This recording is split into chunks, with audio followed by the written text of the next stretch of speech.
This is Power Hour with Gabriella Power.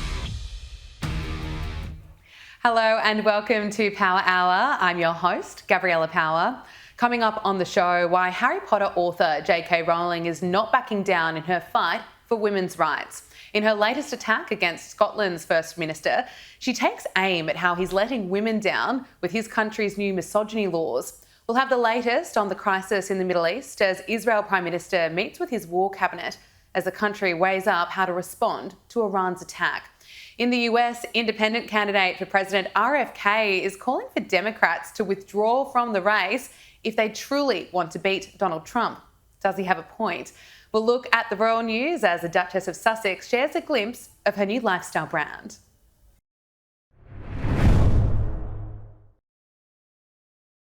It's been an incredibly difficult week in Sydney with the horrific stabbing incidents at a church in southwest Sydney and at Bondi Junction where 6 people lost their lives.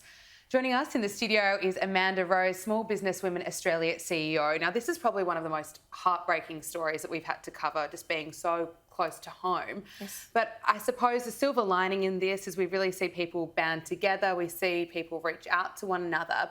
I would love to get your thoughts on how leaders really handle themselves in these situations. What do we need from leaders after such a horrific attack? A lot, actually. I think this highlights a lot. Yes, like you said, with community, it's amazing, like with lockdowns and things, what the community actually does to help each other. I think the first thing is the language that's used with government and leaders. We need to be very careful on how we position certain incidences, right? Because the community will respond accordingly.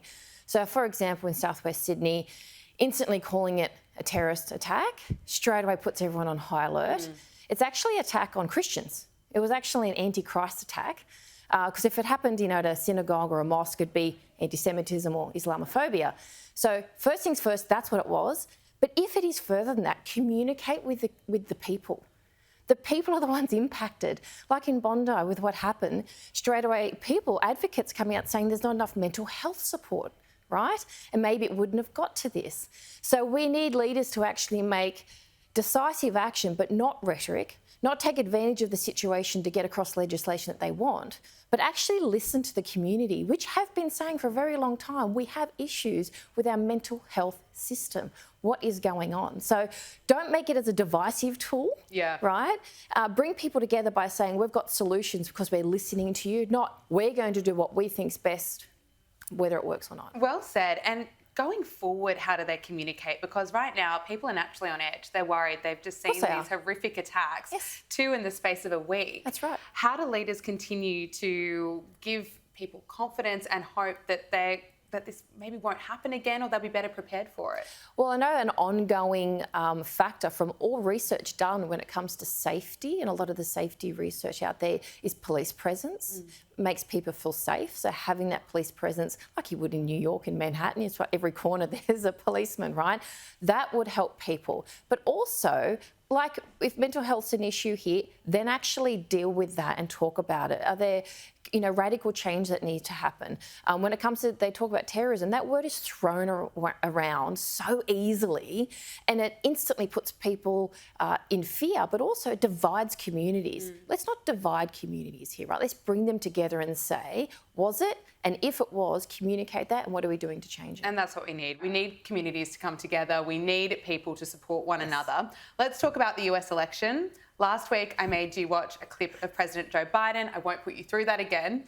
Let's look at independent candidate for the US President, RFK. He has tweeted, if Democrats are truly determined to beat President Trump, they should withdraw from the race and leave me to run against him.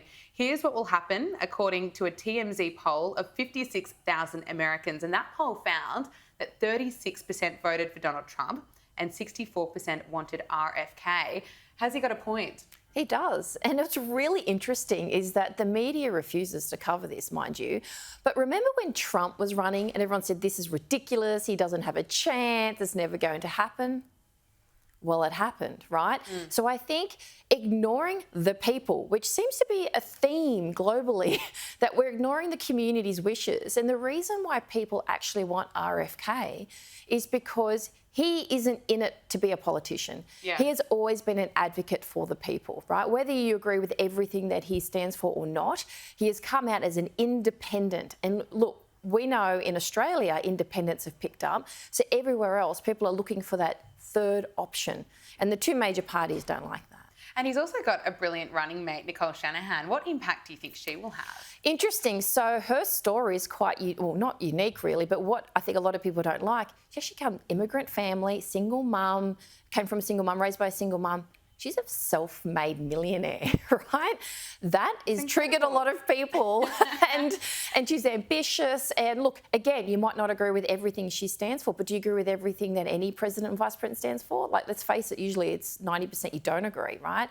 And she's different and passionate and wants to help. And that's what we want, right? That's what every single human being wants. They want someone who cares about the individual, doesn't care about who's paid you to be there, who's calling the shots at the top, you know, who wants to look famous or be famous, which a lot of politicians do. I think she'll bring a different angle. Mind you, Democrat, and don't forget RFK was an ex-Democrat. So this is another whole, I've quit you, which a lot of people have quit the Democratic Party for many reasons, and I'm going independent. So seeing that shift overall is quite refreshing, and I think it's going to give hope to a lot of people. A lot of people think that he should be Trump's running mate, but I don't think that will ever happen. Well, it's interesting you say that because he claims that he was approached by emissaries of Donald Trump asking him to serve as the former president's running mate. A top aide of Mr. Trump refuted the claim, denying any approach to him about joining the ticket as vice president. What do you make of it? I think they probably hinted at the idea. Usually in politics, what they do is like to rumour it first to see of how people react, and maybe they didn't get the response that they wanted. And to be honest, the two of them should be going against each other. I think Biden needs to step out. And mind you, there are rumours they're going to replace him at the last minute as well, which I don't know how they're going to do that, but that would be very interesting. We'll have a good, US election. But he probably did ask for him to run because he saw him as a threat. And that's a reality. That's business. Remember, Trump's a businessman and he sees you as a threat. He's going to probably try and do business with you or bring you on his side. And if not now, I think maybe they'll try and destroy each other. Interesting, those rumours you are hearing that Joe Biden will be replaced at the last minute. I think that's what a lot of people are hoping for. I think a lot of people... But don't forget, it depends who he's replaced with. Yeah. Right? So a lot of people might go, yes, great, thank goodness Biden's gone. Oh, hang on a minute, what does this person stand for? And still don't forget... And why do it at the last minute? Do it now so we can get... Yeah, but then we could... that's what they don't want. They don't want you to get to know who the person is, right? That's going to trick everyone. Brilliant strategy. Politics, baby. There we go. Look, you touched on this before about how the US media just aren't covering all there is to cover when it comes to the US election. What are you seeing, and why do you feel that, or why do you believe that the US media aren't covering the election impartially? I think the US media lost its, reputation during COVID and lockdowns when they all started to say the exact same thing. No one was allowed to have an opinion, whether you agreed or not. That's the whole point of having discussion, right? That seemed to happen right here in Australia too, by the way, apart from Sky News. Yeah, and just we need to have that, the difference of opinion and having those discussions, because that's how you come up with new ideas and get support. The fact that they're not covering Trump or RFK, it's become ridiculous. Everyone thought it was just an anti-Trump thing. It's not. It's a we want Biden to win full stop thing. And unfortunately, what's happened is that people have turned off mainstream media. And now you've got podcasts, now you've got YouTube channels, now you've got Instagram. You've got digital shows. Digital shows, exactly. And people are flocking to them. Yeah. So I think mainstream media, I have this suspicion that are they self-sabotaging? Do they want to disappear? Do they want to go? Because they're on their way out. Yeah, well, we'll have to wait and see. I don't know why you'd want to self-sabotage, but I don't think they realise they're doing it. Maybe often people in those positions fear losing their job. And if they say anything outside, which we've seen happen, if they say anything outside of the script, they lose their job. And that's their livelihood. So I don't really blame the journalists because they're trying to keep their job, right? It's the board, it's the top. Why are you doing this, right? And to push back, we need to go elsewhere. Well, looking at the workforce, let's look at how Gen Zs are approaching it. Some say they're getting hired just because of their personality. Let's take a look. Anyone can go boop, boop, boop, bop, and then send an email. Anyone can do that. It takes a specific type of person to keep the company culture fun and funny and keep the office in good spirits. And that's where we come in. That's where personality hires come in. Because I solely got my corporate job from having a good personality. I had zero experience, but I made the people that I interviewed with laugh. Do you put having a good personality on your CV? Is he right? Look, I'm going to say this though. I used to always say in my career, I just need to get to the interview and I've got the job. Okay. Right? Because I was a personality hire in a lot of ways. And I didn't realise it until the term came out. But then you know how exhausting that is? Because you've got work to do. So everyone wants to talk to you and keep morale going, but you've actually got a job to do. So it's very difficult. I don't see a problem with that, but I also need to push the point that every person has a role. Let's not just go for the person who's funny. Let's just go for the person who's loud. Everyone has a role to play. So make sure it's the right personality for the right role. And culture is important, but don't forget, you can be quietly strong and fit perfectly in a culture of, ambitious, loud people. It's interesting, isn't it? Whether you want someone who might be, just okay at their job, but they're a really great team player, have a great personality. We need a good mix. Yeah, we do. Yeah. You can't have a whole team full of big personalities or it could be a disaster. Exactly. And you don't want a personality that doesn't work. Yeah, that's right. Look, finally on this issue, a millennial boss has shed light on unique dynamics of working with Gen Zers who claim to prioritise working smarter, not harder, and leaving the office by 3 p.m. Some Gen Zers are saying that they're enforcing their boundaries and that's a good thing. What do you make of this? Is it a good thing, or do you think you really need to prove yourself, especially when you're new into the workforce? Look, I work with, on my team, all different types of generations, and it's really about work ethic regardless of their age. I see what can trip up Gen Z sometimes is actually doing that work-life balance, but wasting their work time. So not actually being efficient whilst doing their work. It's those who are efficient at work and get it done, they can have the boundaries and say, I'm leaving. But if you, play around all day, if you're the personality hire that's doing nothing all day, right, and you're on your social media and you're not doing your job, then you have to stay back to finish it and then you complain about work-life balance. That's actually your choice. So if you're efficient and good with time management, knock yourself out, leave, because not everything's about work, right? Leave on time, do your bit, but don't have that, I have to leave on time because I want work-life balance when you haven't done the actual work. Amanda Rowe, so good to speak with you. Thank you so much for joining us once again on Power Hour.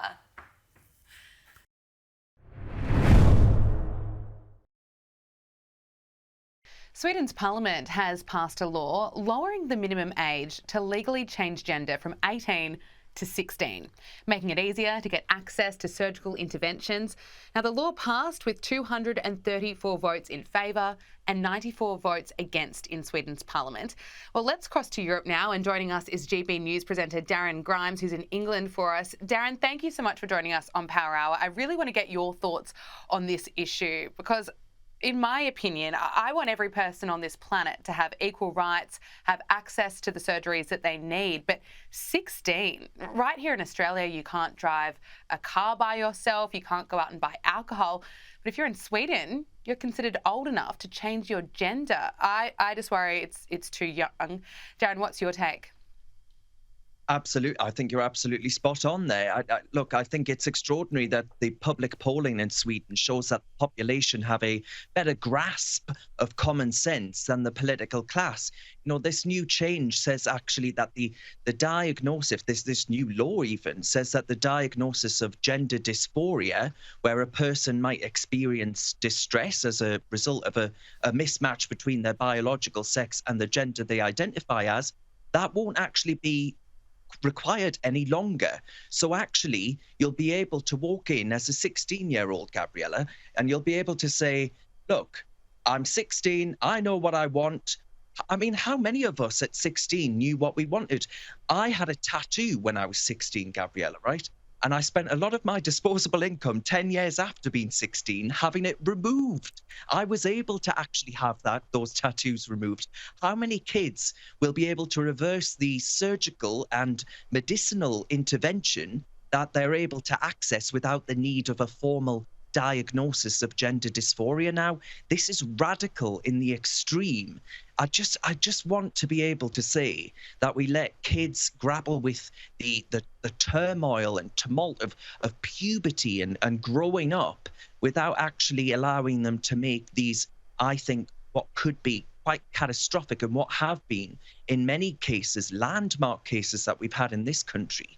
And especially since the UK's independent report, the CAS review into all of this, found that actually you've got higher rates of autism in those declaring themselves trans. You've got higher rates of those who are struggling to accept themselves as LGB, lesbian, gay or bisexual.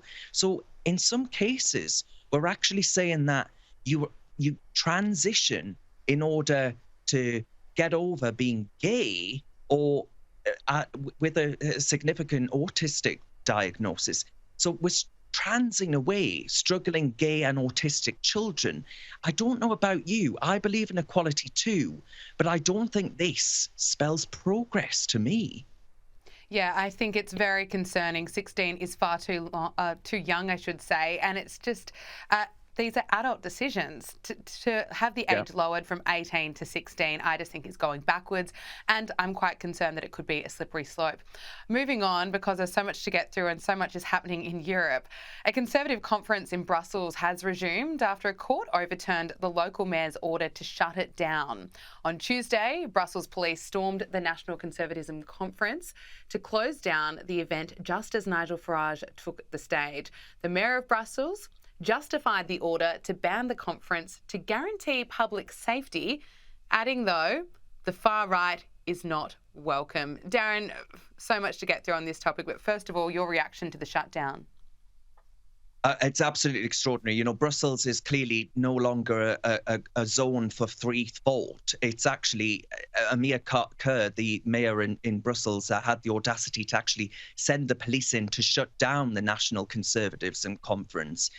This was just a gathering of conservative intellectuals, of politicians, democratically elected, and of writers. What's so scary about those who use pen or speech or the ballot box? Why not challenge those ideas if you find them so morally reprehensible? Why do you have to automatically lurch to smearing people with the far right label, that bogeyman of the far right? Everything from Sky News Australia to Nigel Farage himself is far right. We're all far right. It's absolutely extraordinary. I find all of this, the idea that they're preventing a public disturbance. Well, actually, the police ought to be there protecting people and their democratic right to free assembly and freedom of speech, not in trying to curtail the rights of those who are there being totally, utterly peaceful. Would they do the same thing, Gabriella, I wonder, to a pro-Palestine march going through the streets, intifada or calling for genocide of the Jews? I think not.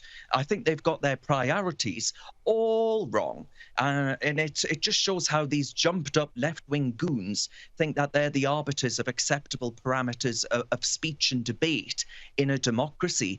And I find it absolutely baffling. And I find it really worrying, actually, that the Labour Party in this country, in Britain, actually came out and said, basically, well, they mocked the fact that Suella Braverman, our former Home Secretary, was there, and they basically suggested that it was a laudable thing for the police to be doing. I find that really quite troubling and, frankly, chilling. And I believe we have that clip. Let's take a listen now to Labor MPs mocking the shutdown. And of course a source close to the right honourable member for Fareham, who couldn't be here today with us, Mr Deputy Speaker, because she's currently in Brussels surrounded by the police who are trying to shut down the event she's attended with some far-right fanatics with whom she has much in common.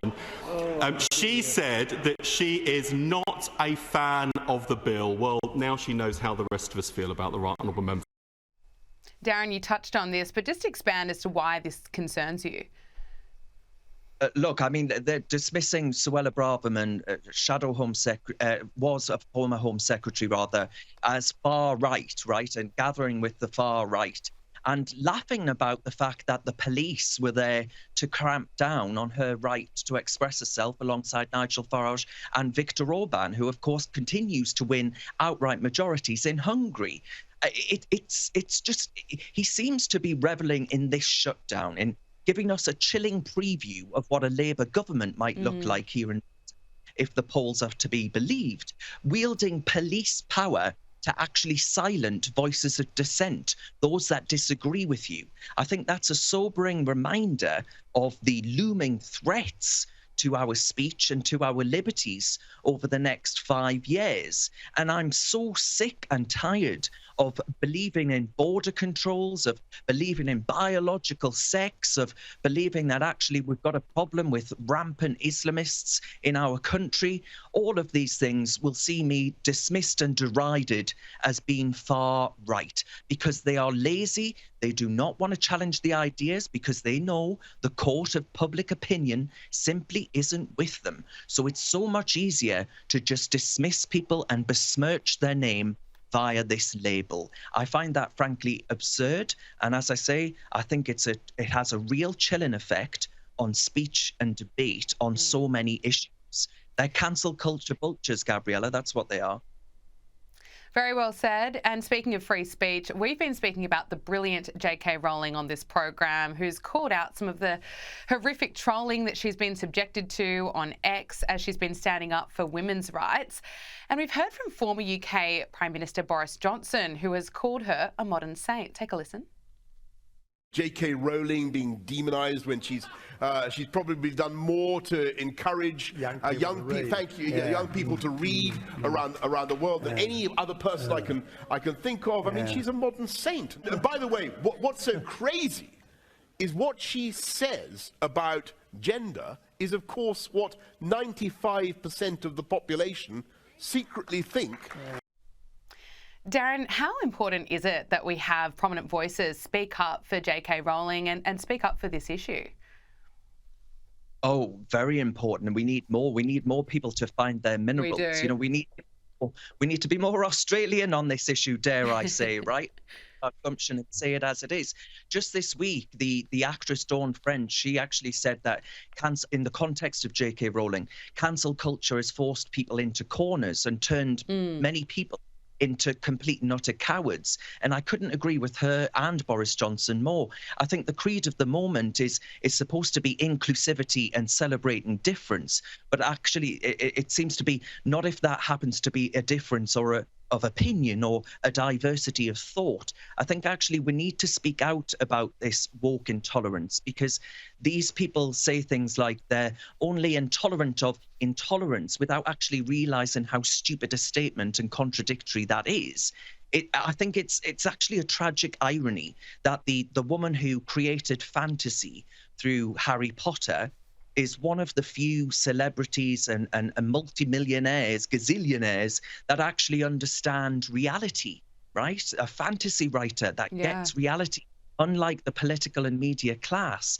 And unlike every self-congratulatory so-called celebrity that jumped on the trans and kids bandwagon, J.K. Rowling has been utterly vindicated in this country and around the world after a slew of evidence through the Cass report that we had, an independent report showing that puberty blockers are riddled with medical issues and irreversibility, that autistic gay kids are being placed on medical and therapeutic pathways, and even Muslim kids being convinced that to be trans is better than being gay. And they call this progress. I know who I stand with, and it's J.K. Rowling. Look, I stand with J.K. Rowling as well. And she's, of course, been criticising Scotland's new hate crime laws, and we are learning more details about those laws. This, of course, makes it an offence to stir up hatred on the grounds of age, disability, religion, sexual orientation, gender identity, but doesn't include the hatred for women.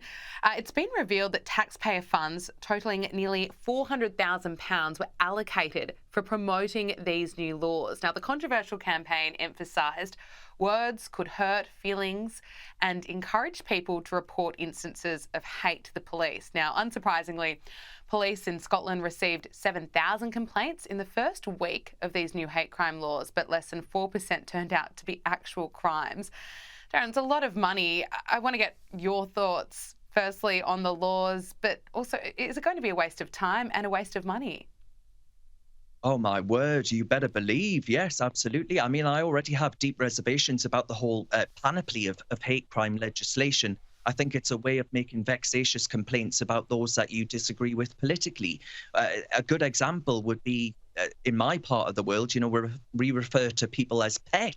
Now, I've been told that to refer to a woman as pet is misogynistic. I mean, I'm wondering, will I fall foul of Humza Useless's new hate crime if I walk north of the border?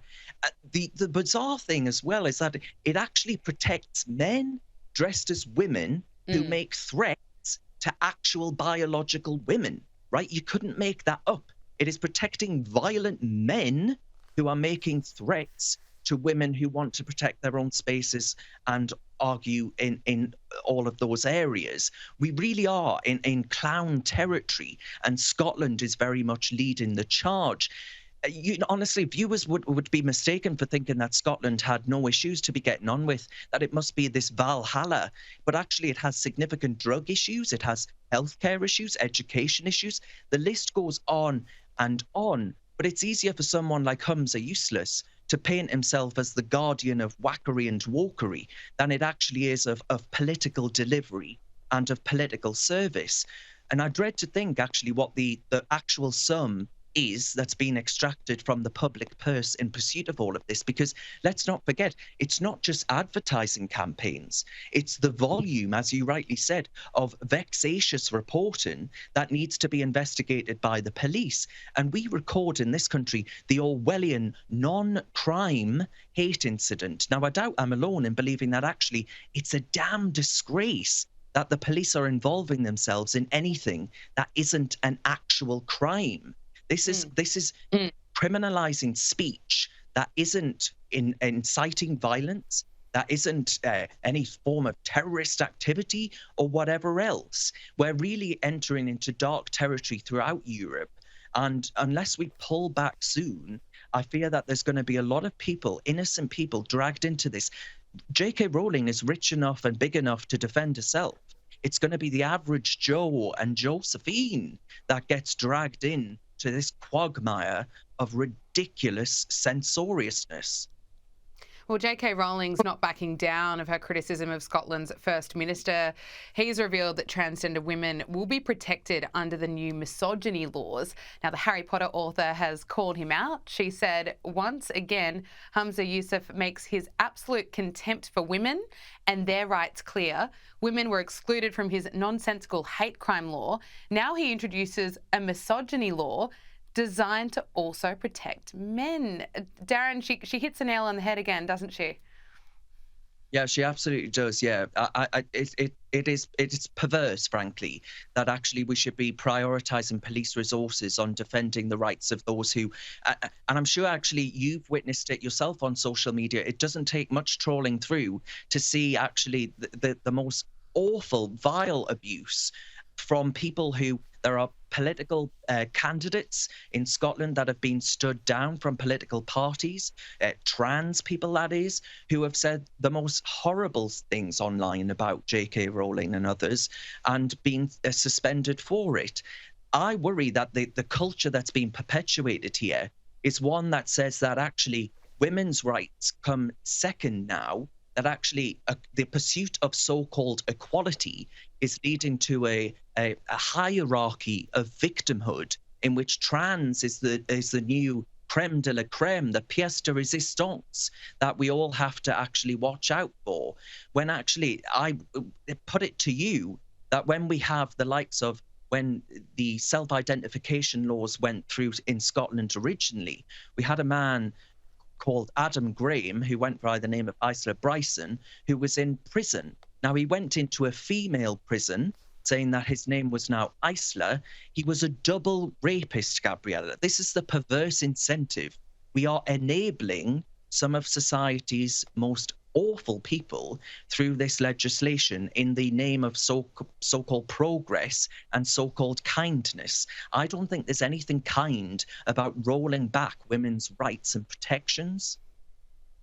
Look, finally, before I let you go, Darren, we just have to say what is going on with Scotland, because after the government introduced the new controversial hate crime laws, it's now been revealed that Scottish primary schools are appointing children as LGBT champions and are encouraging discussions with students as young as 4 about their sexual orientation or gender identity, and that's according to documents obtained by The Telegraph. Schools are establishing LGBT clubs and gender and sexual orientation alliance groups as part of their participation in a program administered by the charity LGBT Youth Scotland. Darren, as I said earlier, I'm all for inclusivity. I want the best education, the best equal rights for everyone on this planet, but is it really appropriate for children to be LGBT champions? Absolutely not. No, it's not appropriate to even be discussing themes of sex and sexuality to children of that age, right? I mean, is it not enough to let kids actually learn the alphabet before you actually expose them to the LGBT alphabet soup, whatever it is now? You know, I go back to that fundamental point that the UK, that Cass review actually found that there are serious safeguarding failures presented within children in the United Kingdom. And it's not just in the United Kingdom. We've already highlighted that it's happening elsewhere throughout Europe too. This is being pushed by charities receiving really large sums of taxpayer cash. 1 million quid went to that LGBT Youth Scotland that you mentioned. And they're urging children to be forced into gender-neutral bathrooms. And now schools are being urged to ask kids as young as 4 if they're gay, lesbian or trans. I mean, I want kids to be able to learn maths, English and science, never mind this alphabet soup nonsense. It's Scotland that has examples of children being punished for stating biological truth and fact and abused by teachers for failing to actually accept the gender cult. I just think we've got to make no mistake about this. This is indoctrinating small children with sexualized ideologies. It's deeply unethical. And actually, I go back to that point, keep saying it, but it's so important. Safeguarding principles have to be sacrosanct. Primary school children must be allowed to actually live in the innocence of childhood. The Cass review, independent in nature, was all too clear about the damaging long-term impact that it can have for children and their long-term development. That's some of society's most vulnerable children, to actually get them down these pathways. Just let children be children, for the love of God, Gabriella. Yeah, you'd think it would be quite simple, but apparently not. Darren Grimes, thank you so much for being so generous with your time. It's been brilliant to have you on Power Hour. I'll speak to you soon. An absolute pleasure. Thank you.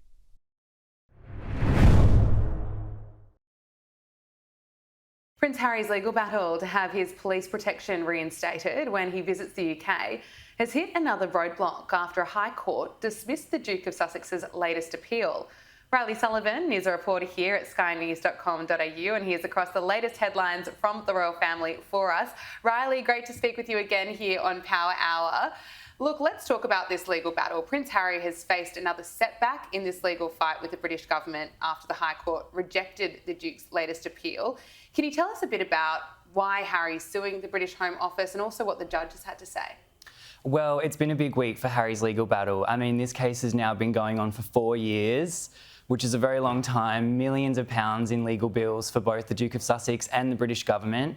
Harry originally took the Home Office to court back in 2020, and the decision was related to basically the Home Office after Harry and Meghan decided to move to, obviously, California. They left the royal family. They're no longer working royals, and the Home Office, to reflect that change, they downgraded their security. So basically, when Harry and Meghan are in the UK, they don't necessarily automatically get police protection. Harry feels that this is unfair. He feels that it's a security risk when he comes to the UK, and he's hinted in legal documents that this is the real reason why he's in California with Meghan. He thinks that his family is not safe when they're in the UK, and that's really sort of been what's motivated him for the past 4 years. But as we saw on Monday, the judges said, look, Harry, I mean, you know, he's left the UK, he's left the royal family, he's not a working royal. The judge agreed with the Home Office's decision, and he said, actually, Harry, you have to pay 90% of the legal costs. Harry has still got he's likely to appeal once again. So this is not over yet, but millions of pounds in legal bills. It's amazing that he won't let this go. He moved to California in 2020. Him and Meghan have done various different things to make money, whether it's through Netflix deals, which we'll get into a little bit later. But it's been 4 years and he's still trying to fight this. Yeah, it's an interesting thing. I mean, Harry's personality is litigious. I mean, he's got multiple legal battles going on at the moment. He's also suing several of the UK's biggest tabloid newspapers. He's clearly, he stays away from the royal family and the UK, but when it's a legal battle, he's happy to go to London. He's happy to show up in court. It's really interesting, isn't it? It really is. And look, I don't know how many people are supporting Prince Harry in this one, and we'll just see how it turns out. But look, talking about Harry and Meghan, earlier this week, the Duchess of Sussex unveiled the first offering from her new lifestyle brand, American Riviera Orchard. Riley, what do we know so far about Meghan Markle's strawberry jams? Right, so we finally got the first look at Meghan's first product from her new brand, and it was strawberry jam. She sent out about 50 jars of the jam to influencers. It's still not for sale, but obviously the influencers have got the first taste. Now, I want to clear something up because I was reading in the press, people were already having a go at Meghan. They were saying, why is she sending out jars of jam when she hasn't actually got something to sell? And I will say that, this is my social marketing intern days, that it's very common actually for brands and companies to send out new products to influencers, test the market, see what people think, and then they'll release it to the public. So, I think there's a lot more to come from American Riviera Orchard. Okay, and what's the reaction been so far? Well, I think, from all accounts, her influencer powers have been very positive. I think Meghan was very clever. She noticeably sent the jars out to people who are also her friends. The wife, I think her name's Tracy, the wife of the Paramount studio CEO, someone who's a close friend of Meghan and a tastemaker herself. So once again, it shows that Meghan's very savvy. She knows all the right people. She knows how to get the word out. Okay, we'll stand by and watch this space. Meghan's also been the victim of some vicious online trolling from one of her own family members. Why are there now growing calls to remove Thomas Markle Jr. from YouTube? This has just been terrible. Meghan has an older half-sibling, Thomas Markle Jr. They're estranged. They have not seen each other in many years. He doesn't know Prince Harry. He's never been to see the Sussexes. He wasn't at the royal wedding in 2018. He's not part of her life. But, for the past several years, really, since Meghan's been in the spotlight as part of the royal family, he's taken part in tell-all interviews. And the latest thing that he's done is he's turned to YouTube. He's posting these really long, really offensive videos, not only targeting Meghan, but, targeting her family, targeting her mother, Doria Ragland. It's terrible. And, what I actually found quite refreshing this week, Gab, was that people in the UK, even royal reporters in the UK, who are typically, as you know, not fans of Meghan, they've stood up for her. They've said, this is enough. These platforms, whether it's YouTube or Twitter or wherever he's posting it, they need to crack down on this. It's just really vile. And I think that, with what we saw with Princess Catherine recently and the sort of social media abuse that she endured, I think that we really do need to look at not only laws, but also these platforms and these social media outlets and really cracking down on it. And trolling's never okay. I spoke about earlier in the program the trolling that J.K. Rowling has been subjected to, and whether you're Meghan Markle or J.K. Rowling or, you or I, trolling's never okay. And so I'm glad that people are speaking out, even defending Meghan Markle in this situation. Riley Sullivan, thank you so much for joining us on Power Hour. Thanks for having me.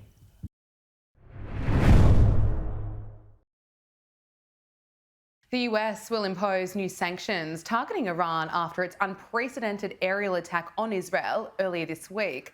Benjamin Netanyahu has held 5 meetings of his war cabinet since the assault to weigh up how his forces will respond. Well, joining us is political analyst Professor Joe Syracusa. Joe, great to speak with you again here on Power Hour. How do you expect Israel will respond? Good morning. Well, look, Israel will retaliate. It should retaliate. The only question remains how it's going to retaliate. Now, it has a number of options. Some of them are quite dramatic. It can go after Iran's nuclear facilities, or it's where it's doing all the research, et cetera. Or it could go after the factories that built those cruise missiles and those rockets, or it can go over the staging area and go at the staging areas in western Iran where they were launched. Now, that's one of the things they can do. what they really should do, and what a lot of smart people are saying, I mean, the smart money says that it should, Israel should turn to its cybersecurity measures. That is, Israel, through cybersecurity measures, can bring the Iranian military, economic, or the civilian section and the economic section to a halt. We don't know much about it. We know it's very powerful. Of course, it's been classified for years and years, but they can do enormous damage to Iran. And keep in mind this, Gabriella, when Iran should be waiting for this attack, the Ayatollah has come down. He's doubled down on women not wearing the hijab. So we see all these pictures from Iran of these women being raced into police vans and things like that. I mean, it's really bizarre. I mean, it's kind of Mad Hatters running the show over there. Now, average Persians don't want to see Israeli bombers overhead or fighter planes. This quarrel here is with the Revolutionary Guard and with the mullahs and the theocracy at the top. So, and Israel has turned the narrative around, or at least the attack on them has turned the narrative around. People aren't talking about what's going on in Gaza exactly, but they are talking about Israelis' ability to hit back, or whether it has the right to hit back. And of course, it does. I mean, those 350 or so missiles and cruise missiles and the rest of it, they carried about a half a ton of TNT, which could have done great damage. Now, I know the Israelis, the Iranians are saying that they were all intended to be intercepted. That's ridiculous. You could have never have known that. And the Israelis said they got them all, which isn't exactly right, too. I'm sure a number of them have hit in certain places, and we're not hearing too much about it. But the potential damage there, if some of those got through, would have been enormous. There'd be thousands of Israelis who would be dead and injured. So the Israelis cannot let this one go by. And of course, Netanyahu here has the lifeline he's been looking for. He's been able to turn the narrative around. He's now able to maybe unite his cabinet even more than he has in the past. And he wants to be seen as the savior of his country. I mean, only 15% of Israelis support him publicly or politically. On the other hand, all 100% of him want to see him finish this war with Gaza and with Iran. So there's kind of a mixed attitude towards this guy. But look, this is now or never for Netanyahu. Now or never. And of course, the United States is sitting back saying it wants nothing to do with the offensive part of it, which of course is only a half-truth, because if Israel goes on the offensive, the United States has pledged to support them on the rebound. So, that doesn't make much sense, as a matter of fact. So it's the big story. I mean, it's going to deal with economies and shipping and all kinds of calculations in the Middle East. And so it's a big story, and it's worth watching. I want to speak to you about America's place in this. Joe Biden warned Iran not to attack Israel, and it did. Are we seeing countries around the world ignore Joe Biden? Countries around the world have consistently ignored Biden. I mean, Sky had great coverage the day that of the American exit from Kabul. House and the State Department took over personally. It was a disaster, leaving that Air Force base to try to remove those people at that point. And it was quite clear that American policy kills lives over there, and you can't trust them. And then, of course, we've got in Ukraine. I mean, Ukraine's always been on a losing hand here. It was never going to win a war against a nation with 11 time zones. And so now Ukraine's going down the tubes. Everybody knows it. The only reason the Americans are trying to get a lot of money to Ukraine right now is so they could avoid the campaign debate about who lost Ukraine. That's all that's really at stake right now, because Ukraine's going to need an exit to get out of this war. What we need is diplomacy there. And of course, in the matter of Gaza, the Israelis have consistently, that is Netanyahu, has consistently ignored Biden's comments. He's ignored all the visits of the Secretary of State, Tony Blinken, and everybody else. I mean, the Israelis are tone deaf when it comes to Joe Biden. I mean, Joe Biden just does not have that kind of clout or cachet that goes with the American presidency. And so, we got people around the world who are looking at this very carefully and saying, well, maybe America's word doesn't count so much anymore. And as far as the Israelis concerned, I've been following Israel for over 50 years since I was a young student. They are in a category by themselves. They're an outlier. They do their own thing, then they explain it later on. They know they have the support of the American people. They got all the Christian evangelicals on their side, and they got a lot of politicians on their side through very clever lobbying, etc. And so Israel can no wrong as far as the American professional elite is concerned. There's the politicians. The average American, of course, particularly the left wing of the Democratic Party, is furious. Tens of thousands of people on the street complaining about Joe Biden and about Netanyahu. But during the worst parts of the 1980s, which opposed Ronald Reagan's military buildup, millions of people came out. Didn't stop the buildup.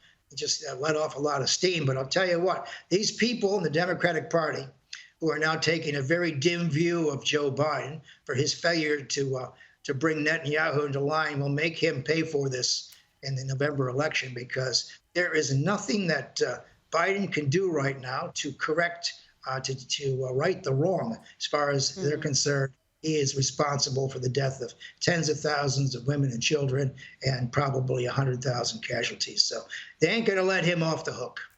Well, you say that Joe Biden has no clout. I don't see that changing anytime soon. Looking at US politics, former US President Donald Trump has claimed that his criminal hush money trial in New York is having a reverse effect. Now, Donald Trump made the claim while in Manhattan, where he vowed to work with the Democrat mayor and governor to save the city if he's re-elected to the White House. Joe, can you bring us up to speed on the criminal trial and how it's impacting Donald Trump's popularity? Well, his popularity is about the same with his with the base in his party. This trial has been on the cards since 2016. We learned then that he had an affair with an adult actress, whatever that means exactly, or maybe he didn't. Who knows what goes on behind closed doors? Who cares, really? But he was paid. He paid her $130,000 to remain silent about what went on, and he used Michael Cohen, who was his lawyer and fixer, to take care of this. And of course, Cohen went to prison for doing these kinds of things. He lied under oath. He's going to be the chief witness in the next couple of days anyway, for the prosecution. And so the president is charged with 38 counts of felony for cooking the books. That is how he paid her off. And so we all know that. But, even if he's convicted, all he's going to do is get a probationary period. But, Gabriella, the big thing here is what's in the background here. The sort of the factor that newspapers and we don't talk about is if his wife gives up on him. Now, Melania, of course, had just had Barron, et cetera, when all this nonsense was going on. And Michael Cohen says he lied to Melania about the president having an affair or whatever it is. And, if she quits on him, or if she gives up on him, or she's too embarrassed to stand next to him, his campaign will fall apart. I mean, Americans can But I don't see that happening anytime soon. There are no indications that Melania is going to be abandoning Donald Trump. Well, I tell you what, if she has to give testimony, and she may be called, and there's a threat that her son Barron will have to give testimony. And if they relive all this Hollywood access tapes, look, there's only so much a partner can take. She just had the baby. He's having an affair. He can't pull him. Tell you what, if she embarrasses him publicly, she will probably cause him a great deal of harm. Now, Americans can put up with a lot of things, but they'll never put up with a wife leaving her husband while he's running for office. Yeah, well, I don't see that happening anytime soon. We have been seeing her a little bit more out on the campaign trail, but I think you're right. I think if she was to walk away from Donald Trump, then his popularity would plummet. Let's get your thoughts on Julian Assange and the latest developments there. His attempt to evade extradition to the US has suffered a setback as US lawyers provided the assurances about his treatment a London court had requested. He, of course, faces multiple criminal charges in the US relating to the publication of classified information on the WikiLeaks website that he founded. Joe, what's your assessment of the latest developments with Julian Assange? Well, I think he's going to be able to get out of this because the Australian government has come to life. There was, I think, a joint resolution in February to ask Biden to drop the case against Assange. Assange has, of course, been his own worst enemy. He's been Belmarsh prison for 5 years. 7 years before that, he was stuck in the Ecuadorian embassy, which was just a small apartment in London. Kind of go nuts in a place like that. And the Americans want this guy very badly. Hillary wanted him, and these indictments came under the Trump administration after they were. We found that out after they were unveiled, as a matter of fact. And I think Julian Assange has suffered enough, mainly because he is a journalist. He's a rough journalist. He's an information vigilante. And I think the reason they don't want to see him on trial, the Americans are really smart, is because he has proof. I mean, his stuff that he got from the Pentagon and other places shows American war crimes. That is Apache helicopters gunning down Reuters correspondents while conducting interviews. I mean, I don't think the Biden administration wants to see a trial where Julian's lawyers, all these top First Amendment people, pointing out that he pointed out war crimes. And of course, during my early days at university, Daniel Ellsberg did the same thing about Vietnam. That is, he pointed out the hypocrisy or what was going on in the White House, and he became a lion or a hero. This guy, of course, has become a scapegoat. So I think there's no more a political advantage to keeping Assange behind bars. I mean, his health must have suffered terribly, and I think he will come back to Australia. And I think he's probably served enough. And of course, if you're going to jail Assange, then you got to jail the people at The Guardian and the New York Times who published his material. I mean, you can't say that the information he's passing on is journalism, whereas he himself is then charged with the Espionage Act, which is this creaky thing from the First World War, and where they're going to try to get him on treason and things like that. It just doesn't play. So the Assange got caught in the crosshairs of this political war in America. And to tell you, and I got to meet Assange on a screen once upon a time. I just think he just got in over his head, and he forgot that he was a journalist. And for a minute there, Gabriella, he became a rock star. And as soon as a journalist is a rock star, they're gone. I mean, they're just exposed to all kinds of weaknesses and problems. So Julian Assange, I think, should be let off the hook because there's no more advantage to torturing this guy. And if the Americans said the death penalty's off the table, who cares? 75 years in a maximum security prison in Marion, Illinois is worse than death, as far as I'm concerned. It's a small room. He only gets out of his cell 1 hour a day. I mean, who the hell wants to live like that? And I think Assange has suffered enough. Professor Joseph Syracusa, thank you so much for joining us on Power Hour. Always appreciate getting your insights and analysis. Thank you. Okay, thank you.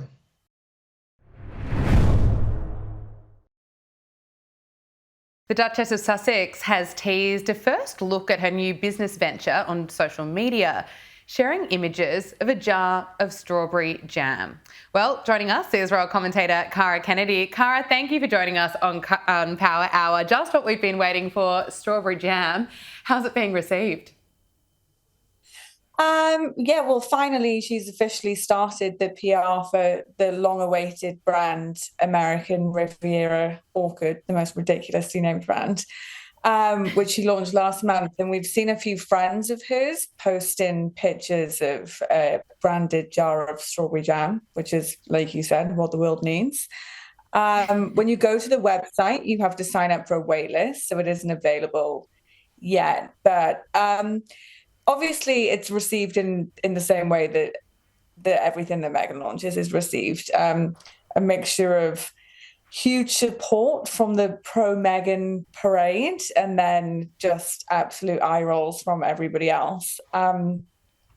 We knew that a lot of the stuff that was going to be associated with the lifestyle brand were food related, as it goes with the theme of her upcoming Netflix show, which is now in the early stages of production, and it will focus on cooking and gardening. So we'll see what comes of that. It's definitely pretty different to her previous Netflix endeavours. Yeah, it will be interesting to see. If she's teasing strawberry jam, you just wonder what's going to be next and if it's really working. I'm surprised by the marketing strategy here. But look, if there's a wait list and there are people signing up, I am certainly not one of them. Let's talk about Prince William, because he will undertake his first royal engagement since his wife's cancer diagnosis last month. On Friday, he'll be visiting Surrey and West London to highlight environment and youth organisations in the area. And of course, the Prince of Wales has spent the past 3.5 weeks with his wife, Princess Catherine, and their 3 children. I suppose this is welcome news to see that Prince William will be out and about and re-engaging in those royal duties. Yeah, it definitely will be. He's visiting a food redistribution charity on Thursday, and that's good. It tells the country that all is well. You don't have to worry about us after. I can't believe it was only 3.5 weeks ago. It feels like so much longer. It's been such a big catastrophic shift in the UK since Catherine announced her cancer diagnosis. We haven't really had any updates or details about her health since. I think it's safe to say that the announcement was more to keep the conspiracy theorists at bay than it was something that they actually wanted to share. I'm sure that they would have kept it more private if they could.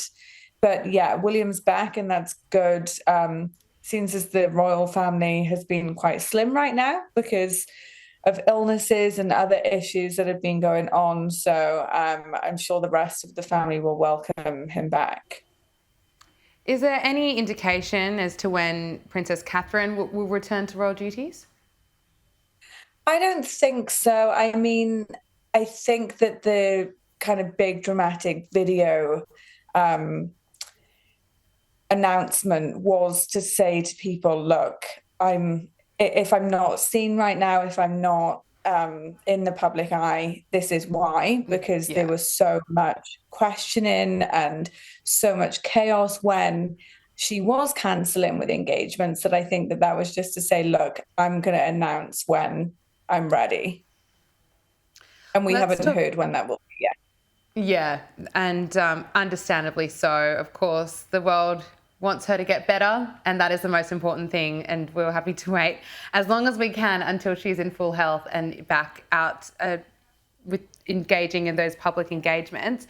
To talk about Prince Harry now, a London court has denied Prince Harry's request to appeal to a High Court ruling regarding his security in the UK. The Duke of Sussex argued that he and his family still need armed protection during visits to England. Previously, Prince Harry and other senior royals received publicly funded security, but he relinquished this support upon stepping back from royal duties and moving to California. This legal battle has persisted for 4 years, and despite the setback in the High Court, Harry is likely to directly petition the Court of Appeal for permission to challenge this decision. Cara, why isn't he backing down? Yeah, this has been a long process now. He's lost the appeal. Usually that would show people, look, this is kind of a waste of time. Not only did he lose the appeal, but he was also ordered to pay 90% of the Home Office's reasonable costs in defending the case. We don't know how much that is, but it's probably millions. He basically argued that his safety is the problem of the British government while he's in Britain. And that just simply isn't the case anymore. People are sick of this. But like everything Harry does, when he kind of makes a decision, he digs his feet in and stays firm.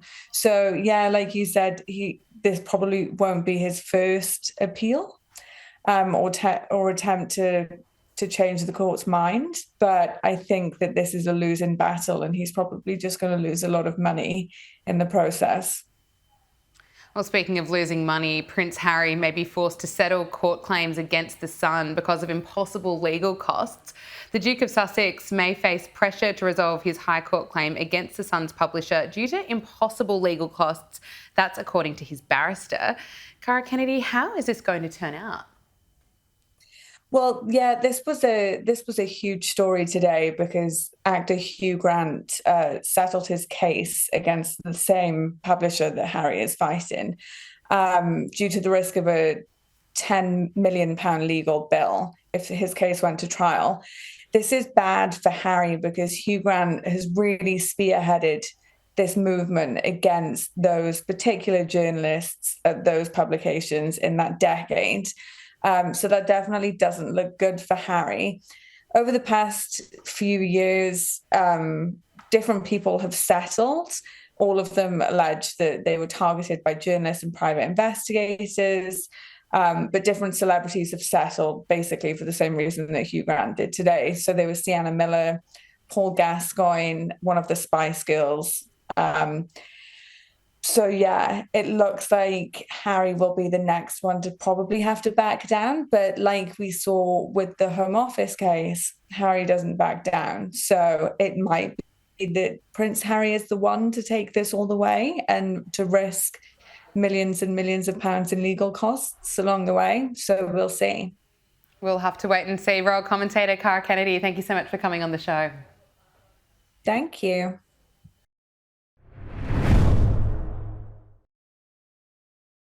And that is Power Hour. Thank you for your company. Make sure you subscribe to Sky News Australia on YouTube.